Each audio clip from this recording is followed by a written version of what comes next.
বেগম খালেদা জিয়ার মাগফিরাত কামনায় দোয়া মাহফিল অনুষ্ঠিত।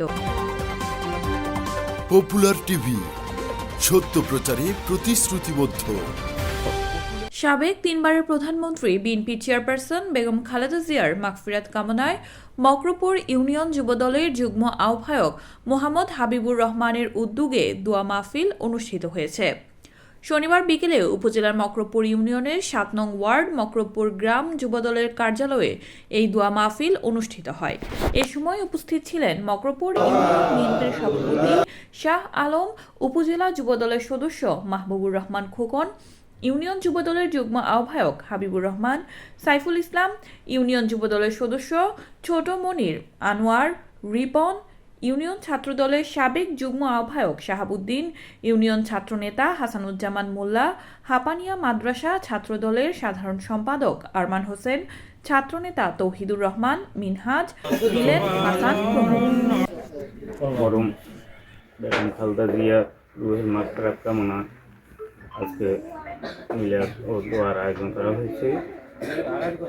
মিলাদ মাহফিলে আজকে আমাদের এখানে বলার মতো আমাদের ভাষা নাই, যেহেতু দেশের এই ক্লান্তি লগ্নে আমাদের থেকে আমাদের প্রিয় নেত্রী, আপসীন নেত্রী, তিনবারের প্রধানমন্ত্রী আজকে দুনিয়ার মায়া ত্যাগ করে, পৃথিবীর মায়া ত্যাগ করে উনি চলে গেছেন। আমরা এখন শুধু ওনার জন্য দোয়া ছাড়া আমাদের আর কোনো কিছু করার নাই। জিয়া পরিবার এটা বাংলাদেশ মানে জিয়া পরিবার মানে বাংলাদেশ পর্যন্ত এই মনোনয়ন প্রত্যাহারের তারিখ।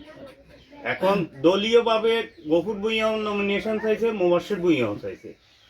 এখন দল যাকে নমিনেশন দিবে সে বিএনপির প্রার্থী। এখন কয়েকজন হয়তো দল থেকে নমিনেশন চাইছে, এই কারণে হয়তো অনেকে গুজব উঠে দিয়েছে মোবাশ্বের ভূঁইয়ার নমিনেশন বাতিল করা হয়েছে। এটা মোবাশ্বের ভূঁইয়ার নমিনেশন বাতিল করা হয় নাই, এটা দলীয় কারণে, দলীয় সিদ্ধান্তর কারণে এটা স্থগিত করা আছে। এখন আগামী 20 তারিখে আগে আপনারা সবাই ক্লিয়ার হয়ে যাবেন, কারণ বিএনপি থেকে কে নাঙ্গলকোট লালমাই আসনে কে নির্বাচন করতেছে আপনারা সবাই ক্লিয়ার হবেন। আমাদের আগাম মেসেজ, যে দানের শীষ নিয়ে আসবে আমরা তার কাজ করবো, এই প্রত্যাশা।